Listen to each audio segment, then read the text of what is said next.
Então eu voltei de São Bernardo, eu diria, renovado, motivado, animado, ciente de que nós estamos no caminho certo.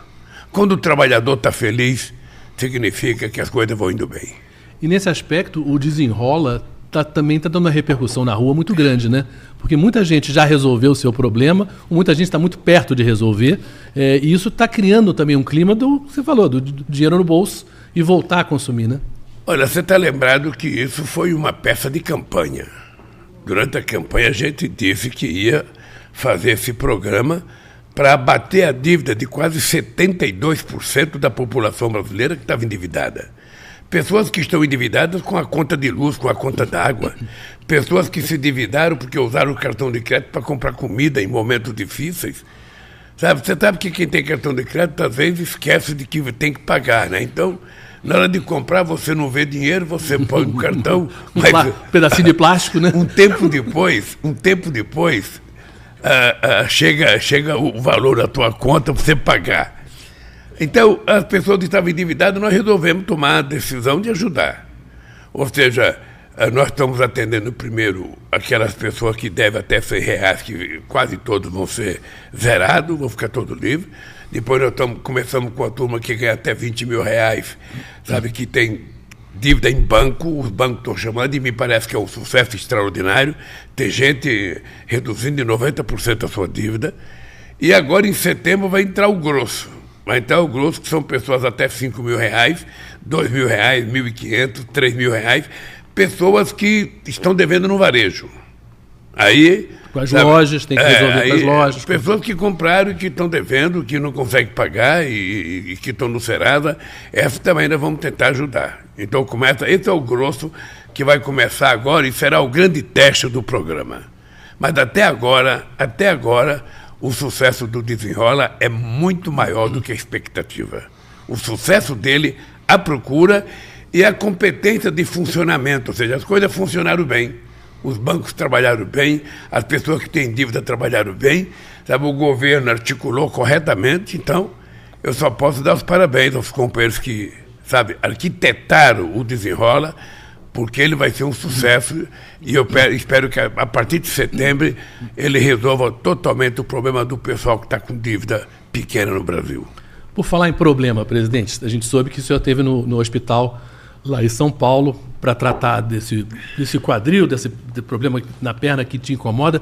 Explica para a gente o que está acontecendo exatamente. Quer dizer, você está empurrando isso, né?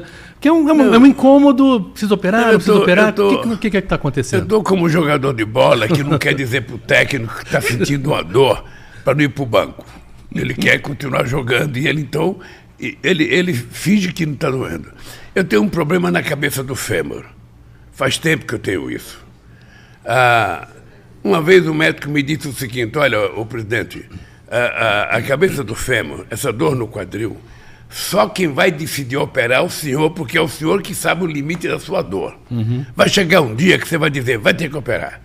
A nossa senadora Leila, sabe, aqui de Brasília, ela operou o quadril. Então ela vive me mostrando a radiografia dela para mostrar. Presidente, é uma coisa simples, eu fui para o céu depois que eu operei, porque a gente pensa que não vai ficar bom, com 3 meses eu já estava fazendo de tudo. Esse dia eu estava cortando o cabelo e o companheiro que corta o cabelo falou para mim, presidente, eu fiz em setembro do ano passado. Eu fiz em setembro, presidente, eu não conseguia mais sequer calçar o sapato. Eu estou inteiraço outra vez, estou até fazendo esteira. Isso tudo me motivou a tomar uma decisão. Eu quero fazer a cirurgia porque eu não quero ficar com dor. Claro. Olha, deixa eu lhe falar uma coisa, Shoa. Ninguém consegue trabalhar com dor o dia inteiro. Então, eu sinto que às vezes eu estou com mau humor com meus companheiros. Uhum. Eu chego de manhã para trabalhar, quando eu boto o pé no chão já dói. E eu tenho que falar bom dia sorrindo, às vezes eu não consigo falar. Às vezes fica visível no meu rosto que eu estou irritado, que eu estou nervoso. E aí você vai ficando uma pessoa incômoda, você vai ficando uma pessoa chata, você vai ficando uma pessoa que ninguém quer falar bom dia para você mais, com medo de tomar um esporro. Então, eu estou chegando à conclusão que eu tenho que operar. Eu sábado fui fazer um procedimento, domingo eu fui fazer um procedimento, que era um teste para saber se aquele procedimento me garantia que eu pudesse ficar 12 horas sem dor. o procedimento deu certo. Eu fui na festa do sindicato, participei lá, não tive dor. Mas na segunda-feira de manhã, já tinha acabado as 12 horas que o médico me deu, voltou a doer. E parece que voltou a doer um pouco mais. Tá? Eu vou fazer um novo procedimento. Eu quero fazer um novo procedimento e estou me preparando para outubro. Estou me preparando fisicamente, vou fazer um regime mais duro, estou fazendo mais física, porque eu lamento muito não poder andar esteira. Eu adorava fazer esteira, aí eu lamento não estou podendo fazer, então eu fico só fazendo, sabe, peso, fico fazendo braço, perna, peitoral, mas eu queria fazer parte aeróbica mesmo de andar, queria né? correr. Bem, então o que eu tenho de decisão? Eu tenho muitas coisas importantes para fazer. E muita viagem, né? Eu não quero parar. Veja, eu agora, dia 9 e 8, eu tenho o grande encontro dos países amazônicos em Belém. Esse encontro ele é importante porque ele vai balizar a discussão da COP 28, que será realizada no final do ano nos Emirados Árabes. A partir daí, Brasil, os países da América do Sul que fazem parte da Amazônia, mais os 2 Congos que nós convidamos para vir na reunião, mais a Indonésia, são os países que têm muita reserva de floresta. Então o que nós queremos é dizer ao mundo o que nós queremos fazer com a nossa floresta e dizer o que o mundo tem que fazer para ajudar. Porque prometeram 100 bilhões de dólares em 2009, até hoje não saiu esses 100 bilhões de dólares. Então vai ter possivelmente a reunião mais importante. Nós temos uma coisa aqui chamada Tratado Amazônico, chamado OTCA. Ou seja, há 45 anos não se reúnem os presidentes dos países. Então é a primeira reunião que eu vou fazer com os países amazônicos para tomar uma decisão única, para a gente tentar discutir seriamente. Ontem eu recebi aqui um vice-presidente da NASA, um diretor da NASA, que quer discutir conosco, sabe, um acordo, sabe, um compromisso para que ajudar a gente a fiscalizar de satélite, porque nós temos isso com os chineses. E eu falei, qualquer ajuda será bem-vinda aqui. O que nós queremos é evitar que haja queimada na Amazônia e desmatamento. Depois desse debate no Amazonas, eu tenho os BRICS na África do Sul. É um BRICS importante e a gente ainda não sabe se o Putin vai ou não vai, porque tem uma condenação no Tribunal Internacional, que a África do Sul é signatária, e se o Putin for lá, pode ser que a justiça mande prender o Putin. O que vai acontecer? Sim. Então não sei se ele vai, é uma reunião muito importante, eu tenho que estar presente. Depois eu tenho que estar presente numa outra reunião importante, que é o G20 na Índia, e o Brasil recebe a presidência do G20 para 2024. Então é extremamente importante essas reuniões, eu não quero faltar em nenhuma delas. Dia 17 de novembro, dia 19 de novembro, eu tenho que ir aos Estados Unidos na ONU, vou fazer o meu pronunciamento de abertura, e depois o companheiro Biden propôs um acordo entre eu e ele para fazer o lançamento de um programa de geração de empregos lá na ONU também. Eu quero fazer, vamos preparar um documento para fazer com o Biden. Então, é o seguinte, o que me sobra de tempo... É outubro. O que me sobra de tempo é outubro, sabe? Então eu tenho que tentar calcular bem para que no meio de outubro, se for isso que eu vou fazer, eu fazer a cirurgia, uma cirurgia razoavelmente rápida, sabe? 2h30, parece que você está pronto. O médico me disse sexta-feira que, dependendo, sabe, do meu estado físico, com 3 horas depois eu já posso estar dando os passinhos com o andador, sabe? E depois vai depender da minha disciplina de recuperação. Então eu vou fazer. Enquanto eu estiver me recuperando, o Alckmin fica no comando, sabe, com total tranquilidade, que eu tenho total confiança no Alckmin, ele é um parceiro extraordinário. E o Brasil vai em frente, porque a engrenagem já está funcionando. Sabe? Ou seja, quando você faz um motor muito grande, você testa ele com um motor pequeno. Na Vilares, quando a gente fazia navio de 12 metros de altura, motor de navio de 12 metros de altura, a gente fazia na Vilares, quando você ia testar eles, era um motorzinho pequeno que acionava um motorzão grande. Ou seja, então, as coisas começaram a funcionar, as políticas começaram a funcionar, as coisas começaram a engrenar.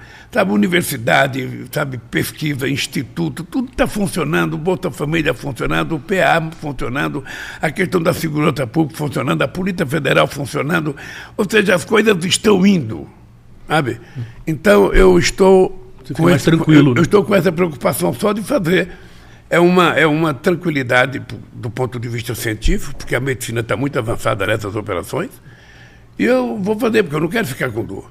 Não é mole, não é mole você levantar com dor todo dia, de sábado e domingo, de segunda. Você não pode entrar na piscina, porque se você fizer movimento com os pés, dói.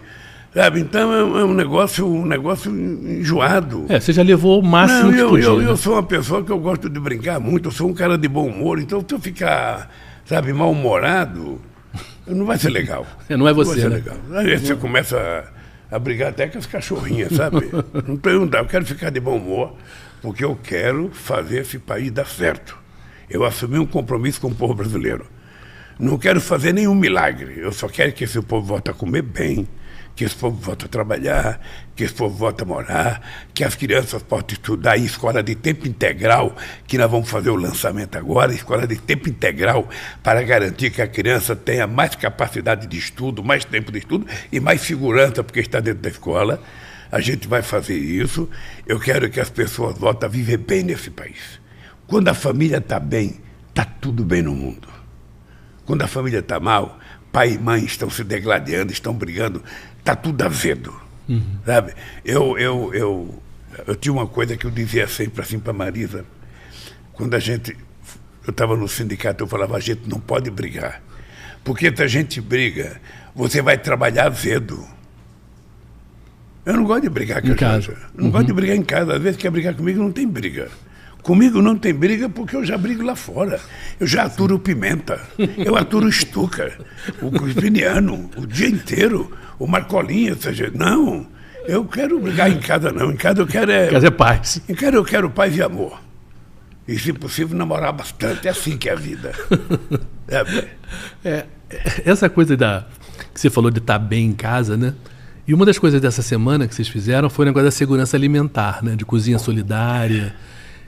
Que é uma coisa bem básica, né? Quer dizer, a pessoa, os programas de governo que vão ligados a uma coisa que é a questão da fome, que é a questão das refeições, que é a questão aí maior até de você depois, a Conab ter estoque, quer dizer, tudo isso também é nessa direção, né? O PA foi um dos grandes programas que nós criamos no meu primeiro mandato. Um programa excepcional, porque você compra alimento do pequeno e médio produtor rural. Às vezes você compra o excedente, às vezes você compra porque ele não tem preço. O que você não deixa é o alimento estragar na roça. E você compra isso. E você distribui esse alimento para entidades, sabe, filantrópicas. Sabe? Tem milhares de pessoas que precisam desse alimento. Aí o governo compra e distribui. E mais ainda, agora entrou as cozinhas solidárias, que essas cozinhas têm que estar ligadas alguma instituição, alguma entidade que nós também vamos dar, sabe, comida para essas cozinhas solidárias, preparar alimento para as pessoas que estão sem condições de se alimentar corretamente. Então, é muito importante que a gente não deixe. Eu vi uma reportagem esses dias que 30% do alimento se perde entre o campo e a cidade. Ou seja, entre a produção e o consumo, 30% do alimento, né, se perde. Ora, então não é possível se você tem gente com fome e perdendo alimento. Então é preciso que a gente cuide, é por isso que nós criamos o PA. Mas uma coisa importante é que nós também criamos o Mais Alimentos. O Mais Alimentos a gente criou para aumentar a capacidade produtiva do pequeno produtor. Ou seja, se ele colhe 10 laranjas, pode colher 20. Se ele tira de uma vaquinha 3 litros de leite, vamos preparar para ele poder tirar 6. E assim sucessivamente. Então, nós abrimos uma linha de financiamento de máquinas e implementos agrícolas para o pequeno e médio produtor. Sabe que o Brasil tem 4.600.000 produtores que têm até 100 hectares de terra. Essa gente é que produz 99% das coisas que a gente come. Tá? Essa gente que produz. Então, o Mais Alimento ele tem como objetivo fomentar a modernização, sabe, da possibilidade dele aprimorar sua capacidade de trabalho, financiar uma máquina mais barata, um pequeno trator, uma pequena coletadeira, sabe, coisas para ele fazer irrigação. Então, tudo isso nós vamos financiar na expectativa de que ele dobre a produção dele. Se ele dobrar a produção dele, vai cair o alimento, vai ficar mais barato para o povo comer, ele vai ganhar também o que é justo, e ele merece ganhar. E se for o caso, a gente vai exportar, se for o caso, a gente vai dar mais alimento para o povo comer. É esse país que eu quero entregar quando terminar o meu mandato. Esse país com fartura na mesa. Então eu tenho certeza que isso vai acontecer. Então tudo isso me deixa muito, muito, muito feliz. Às vezes eu vejo muita... Às vezes, você sabe, Show, você que é um jornalista muito experimentado, você sabe que às vezes também um jornalista vai para o microfone e ele não tem muito o que falar. Então ele começa... Devagar. Ele começa devagar. Então ele fala uma coisa, ele fala, Lula brigou com o Stuka, Lula brigou com o Show, Lula brigou com o Pimenta, o Pimenta não foi trabalhar de manhã. Então vai contando coisa que você nem sabe o que aconteceu. Deixa eu te falar uma coisa.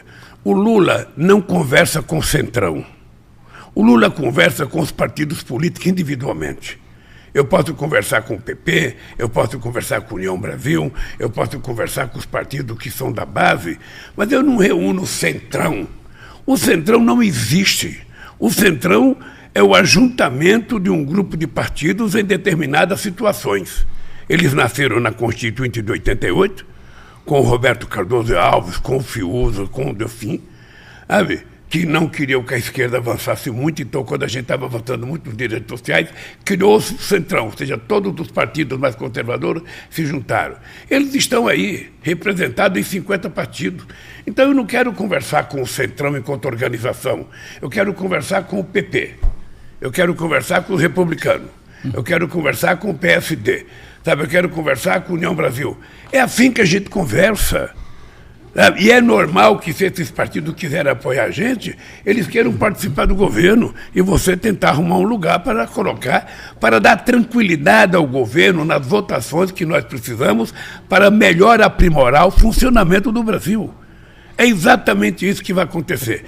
Lamentavelmente, no Brasil, se adota a política, sabe, a imprensa trata esse negócio, vai dando o que se recebe. Ou seja, em qualquer lugar do mundo, isso é negociação você faz normal, acordo. Né? Uhum. Em qualquer lugar do mundo, você faz acordo. Tá? Mas aqui no Brasil, tudo é dando o que se recebe.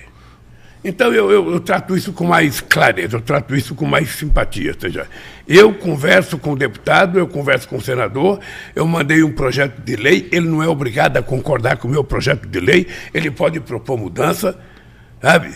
E às vezes a mudança que ele propõe pode melhorar, às vezes pode piorar. Se piorar, eu veto. Se melhorar, fica. É assim que é o jogo tem que ser à luz do dia. E é assim que nós vamos fazer, é assim que nós vamos governar esse país. E a reforma tributária, de certa maneira, mostrou que isso é possível, né? Era uma reforma que há décadas se falava que isso não vai acontecer, né? São muitos interesses e passou, né? Quer dizer, o que mostrou que era possível esse acordo e era desejável por todos os lados, né? Deixa eu te dizer uma coisa, Zoa. A política, a gente considera a política a arte do impossível. Porque na política, tudo que parecia impossível pode se tornar possível. Vamos ver o seguinte, em 1989, qual era o analista político do Brasil que imaginava que fosse um torneiro mecânico e o Collor para o segundo turno? Os candidatos presidenciais eram Ulisses Guimarães, o senhor constituinte, era Brizola, que fazia 15 anos que estava exilado e achava que era presidente da República, era Maluf, era FIFA, era Mário Covas, Aureliano Chaves. Eu era o quê? Eu era um bagrinho, eu era um lambari, solto dentro de um lago pro Jaú me comer, pros pintados me comer. Não, terminou eu indo para o segundo turno. Isso não estava na lógica da política. Sabe? E veja que engraçado. Eu fui o segundo em 89, o segundo em 94, o segundo em 98, o primeiro em 2002, o primeiro em 2006, o PT foi o primeiro em 2010, 2014, o segundo em 2018, o primeiro agora. Então as pessoas não podem tratar o PT como se fosse um partido insignificante. É o partido mais organizado e mais forte desse país. E por ser o mais organizado e mais forte, também é o mais alvo de crítica de todo mundo. Quem não é petista é contra o petista. É que nem Flamengo. Quem não é Flamengo é contra o Flamengo. Quem não é Flamengo é incapaz de reconhecer que o Flamengo joga bem. Eu sou vascaíno, a Janja é flamenguista, a gente quebra o pau, sabe? Ela grita, ela fica nervosa. E o meu Vasco está muito ruim. benza a Deus, o Vasco e o Corinthians, sei lá, ele é um benzedor, sabe? E o que é que nós estamos vendo? A política tributária parecia uma coisa impossível, sabe?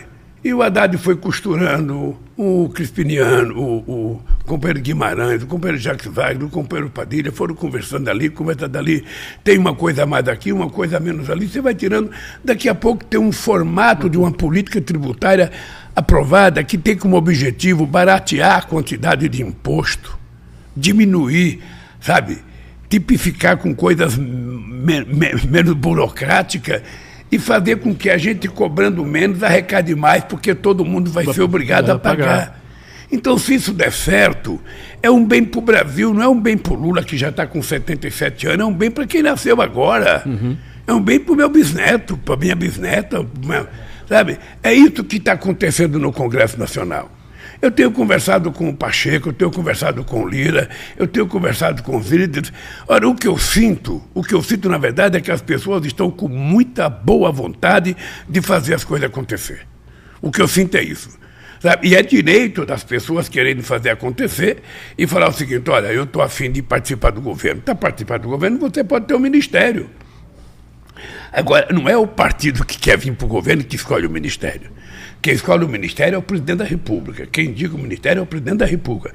Quem oferece o ministério é o presidente da República. E eu acho plenamente possível. Nós vamos discutir isso nesses próximos dias. Não estou preocupado, ainda não fiz nenhuma conversa com ninguém. Eu vejo todo dia boato. Lula conversou com não sei quem, Lula chamou não sei quem, Lula... Não conversei com ninguém.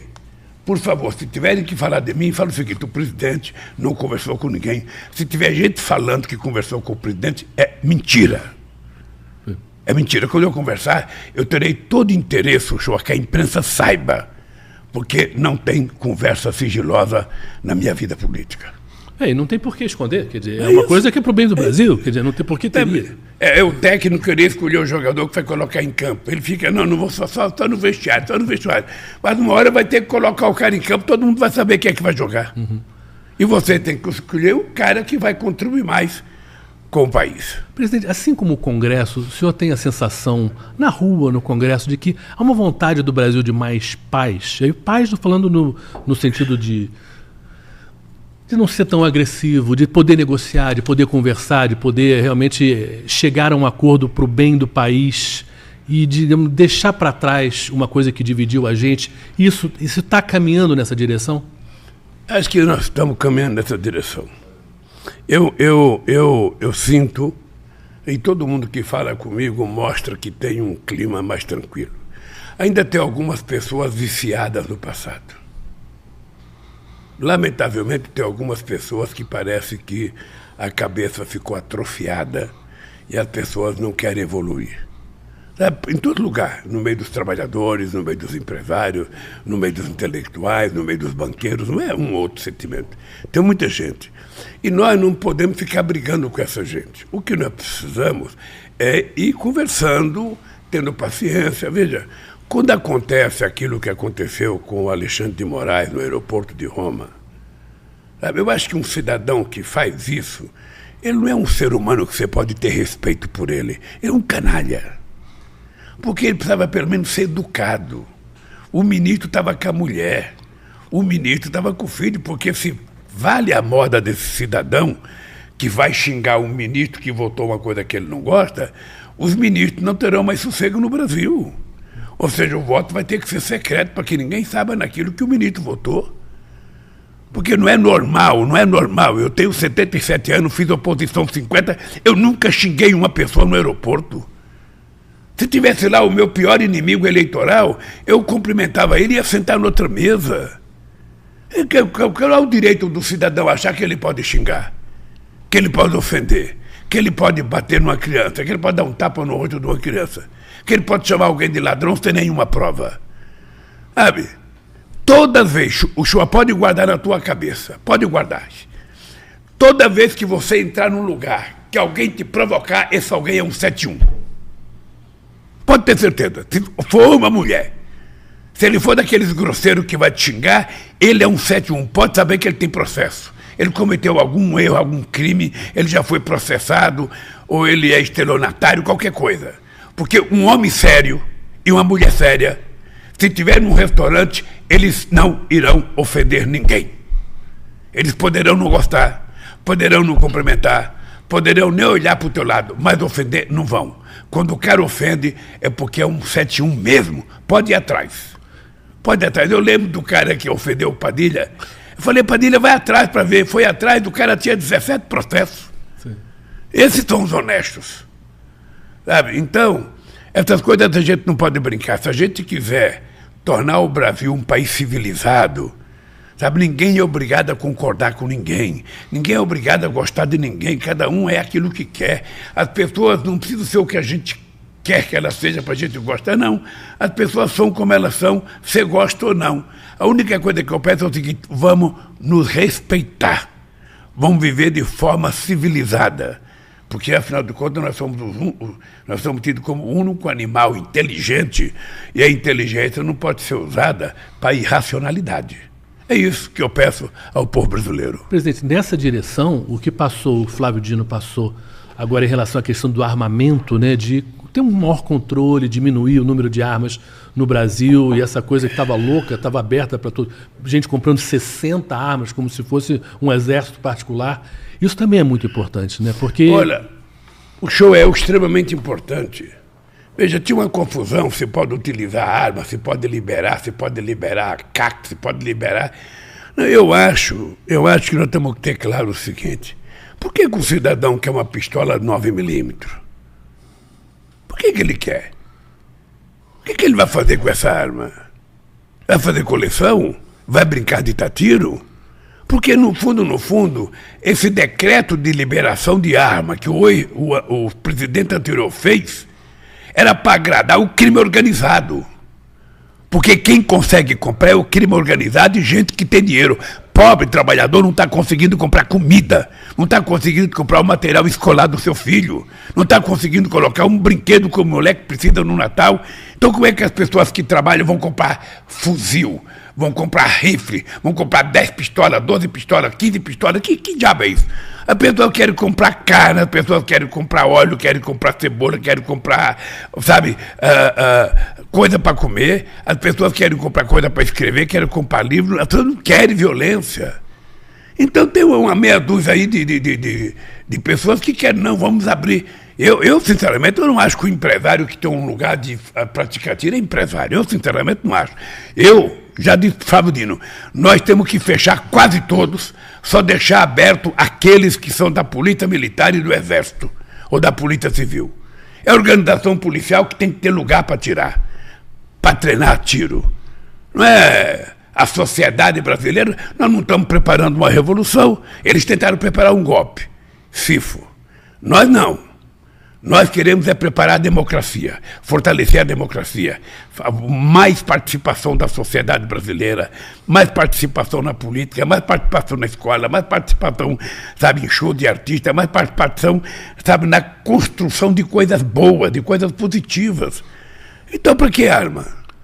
Até porque o número de mortes de policiais aumentou. Eu sou totalmente contra. Eu quero que você saiba, sabe? Eu quero que você saiba que o Brasil vai melhorar o dia que a gente entrar na era do livro, na era da cultura, que é o que nós estamos fazendo agora com a Lei Paulo Gustavo e com a Lei Aldir Blanc. Não sei se você viu o sucesso da Lei Paulo Gustavo. 97% dos municípios brasileiros, melhor, 98%, se inscreveram para receber o dinheiro. Olha, significa que você não tem noção da alegria do prefeito. Eu recebi 2 milhões para a cultura, eu recebi 1 milhão, sabe? Coisa que não tinha. Eu tinha acabado com o Ministério da Cultura, porque eles queriam criar o Ministério das Armas, o Ministério da Violência, o Ministério da Fake News, o Ministério da Mentira. É isso que eles queriam criar. E nós não, nós queremos fazer com que o povo brasileiro volte efetivamente a ser feliz. E tranquilo, não tem nada melhor do que um pai pegar no braço do seu filho, da sua esposa e passear de sábado à tarde, de domingo à tarde, sem nenhuma preocupação com violência. Então, esse país vai ser construído, querido. E eu tenho certeza que você será, sabe, co-participante e co-feitor desse país. Porque nós precisamos juntar as pessoas boas, as pessoas de coração, as pessoas solidárias. Ontem eu estava conversando com as pessoas, sabe o que as pessoas diziam? Ô Lula, no apartamento que eu moro, as pessoas não se cumprimentam no elevador. Aí outra pessoa fala, no meu também não cumprimenta. Ô, gente, a gente entra no elevador, 3, 4 pessoas, arriscado aquele elevador dá um quebra, a gente fica preso lá dentro e as pessoas não se cumprimentam. Um amigo meu falou assim para mim, ó Lula, eu moro num lugar que tem uma senhora que mora sozinha no apartamento da frente. Essa mulher nunca me cumprimentou. Ela não sabe que se tiver um problema, eu serei o primeiro médico dela, eu serei o primeiro enfermeiro dela, eu serei o primeiro motorista dela. Porque se eu estiver em casa e ela tiver um problema, eu vou cuidar dela. Mas ela não fala bom dia para mim. Nunca falou bom dia. Sabe? Então eu não sei o que eu faço. Capaz dela ficar mal, eu correr atrás dela, ela não querer que eu atenda ela. Então, o que eu peço para as pessoas? Gente, a gente não é obrigado a estar no mesmo partido. A gente não é obrigado a estar na mesma igreja. A gente não é obrigado a torcer para o mesmo time. O que a gente é obrigado é ser humanista. É gostar de gente, é gostar do próximo, é ser educado, é ser respeitoso. É bem isso que a gente pede. Sabe, estender a mão para a pessoa que está precisando de alguma coisa. Sabe? Então, é esse mundo que nós precisamos construir. Eu sempre digo que o ser humano aprendeu a viver em comunidade. Né? Quando um ficava doente, todo mundo ia atrás, todo mundo ia visitar, todo mundo ia tentar ajudar. Hoje, nós estamos cada vez mais trancados dentro de casa, cada vez mais isolados, cada vez, sabe, não se convida mais parente para aniversário. Se o parente for pobre, então está fora da lista. Você não convida mais parente para aniversário, para casamento, para nada. As pessoas estão ficando isoladas, se trancando dentro de casa. E quando está dentro de casa, mesmo a família, cada um está com o celular na mão, conversando com o outro, não está conversando com quem está dentro de casa. Então a minha pergunta é o seguinte, que sociedade nós estamos criando? O que a gente pode esperar da humanidade nos próximos 20 ou 30 anos? Nós temos que começar a cuidar agora, sabe? E para mim a palavra mágica é o seguinte, é humanismo. Eu não nasci para ser algoritmo. Eu nasci para ser um homem de sentimento, uma pessoa de sentimento, uma pessoa de coração, uma pessoa que pensa, uma pessoa que sente, uma pessoa que age sempre em função das necessidades daqueles que eu posso ajudar. Senão a vida não tem sentido. E é isso que eu tento fazer nesse país, fazer a nossa vida ter sentido. Eu quero deitar a cabeça no travesseiro toda noite e falar o seguinte, hoje eu fiz o bem para um igual a mim. Hoje eu fiz um bem para uma senhora, hoje eu fiz um bem para um homem, hoje eu fiz um bem para uma criança, hoje eu fiz um bem para o Brasil, eu fiz uma coisa boa para o Brasil. Porque o papel do governante é esse. O papel do governante é cuidar das pessoas. Aliás, a palavra governar deveria ser abolida. É o seguinte, eu vou ser eleito para cuidar. Cuidar do quê? Cuidar do povo. Que povo? Porque tem um povo que não precisa que você cuide. Banqueiro não precisa que você cuide. Você precisa cuidar daquelas pessoas que trabalham, que pagam imposto de renda, aquelas pessoas que estão desempregadas, aquelas pessoas que estão sem casa. É essas pessoas que precisam da figura do Estado. E é para esses que nós voltamos a governar. A classe média baixa, sabe fazer ela ganhar um pouco mais, diminuir o pagamento de imposto de renda dela, porque até o final do meu mandato, quem ganha até 5 mil não vai pagar imposto de renda. Escuta o que eu estou falando. Até o fim do meu mandato, quem ganhar 5 mil reais não vai pagar imposto de renda, porque não é possível. O cara ganha 5 mil, paga 2 de aluguel, gasta 2 com comida e ainda vai pagar imposto de renda? Não, quem tem que pagar imposto de renda é quem é rico, quem vive de dividendo, quem sonega. Não é o povo trabalhador. Então, Shoa, esse é o meu otimismo, esse é o meu compromisso, e é por isso que eu estou aqui. E é por isso que eu vou fazer a minha cirurgia, se eu precisar fazer, para ficar inteiraço. Porque eu tenho que andar muito esse Brasil, cara.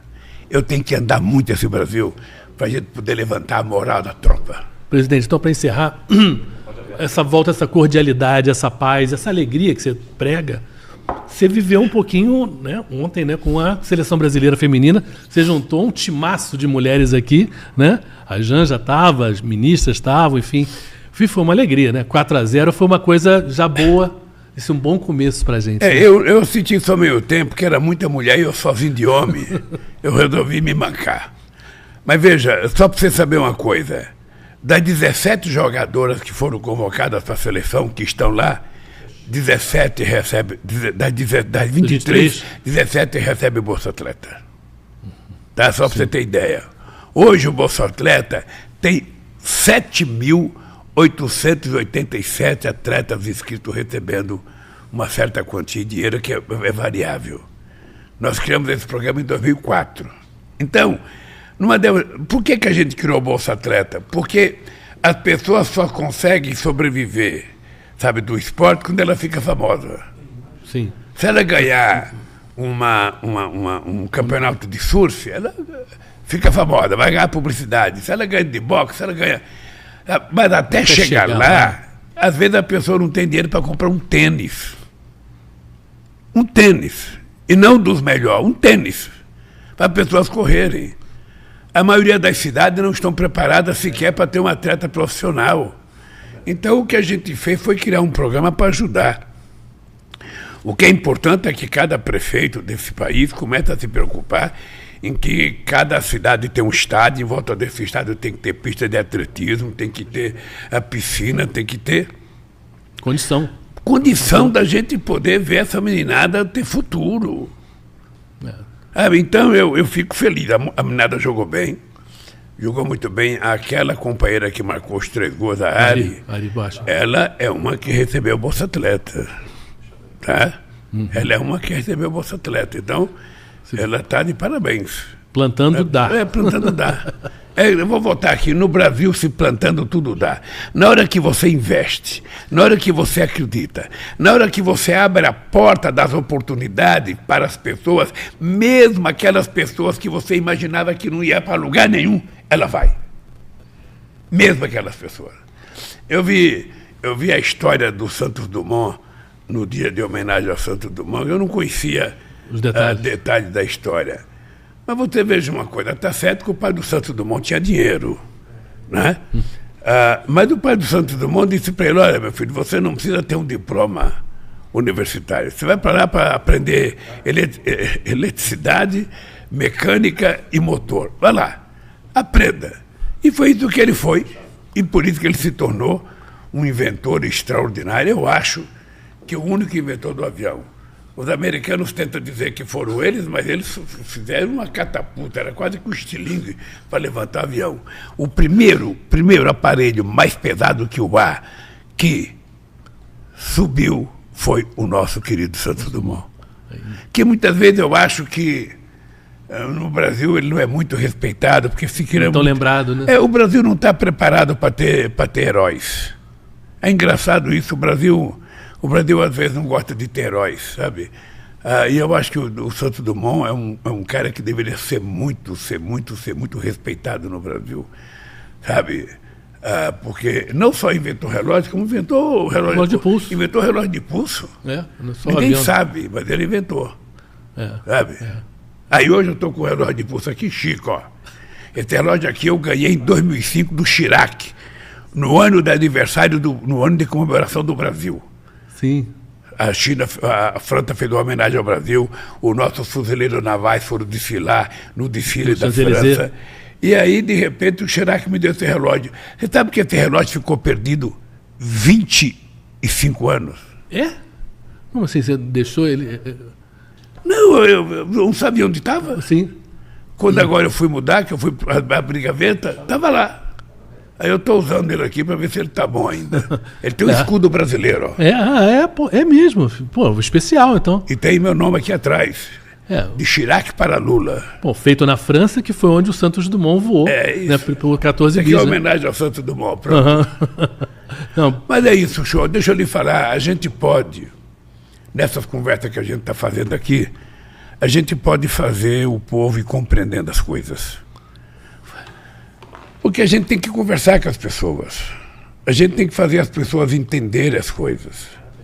Né? Quando a gente começa a discutir essa questão climática, por exemplo, no começo parece uma coisa absurda. Por que estão discutindo o negócio de clima, que a Terra vai acabar, que vai encher tudo d'água? Tá? É verdade, as coisas estão mudando. Um calor horroroso. Então, o que eu acho? O que eu estou convencido? Eu já falei com o ministro Camilo. Nós temos que colocar a questão ambiental no currículo escolar.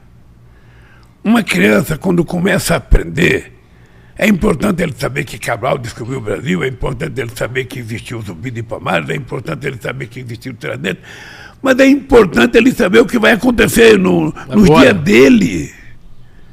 É importante ele chegar em casa e falar para a mãe dele, você não está fazendo coleta seletiva do lixo, precisa colocar o lixo correto. Sabe? Ô pai, você não pode fazer isso de errado. Você não pode ficar cortando uma árvore.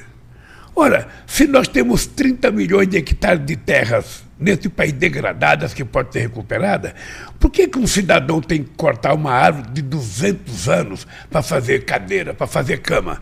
Ele que planta uma árvore, quando ela crescer, ele corte. Ele que recupera essa terra degradada e vamos plantar.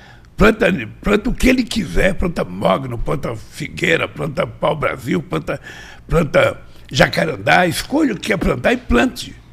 Mas não fique derrubando o que não é seu, porque o que existe lá é do povo brasileiro e é da humanidade. E nós vamos cuidar com muito carinho e muito amor.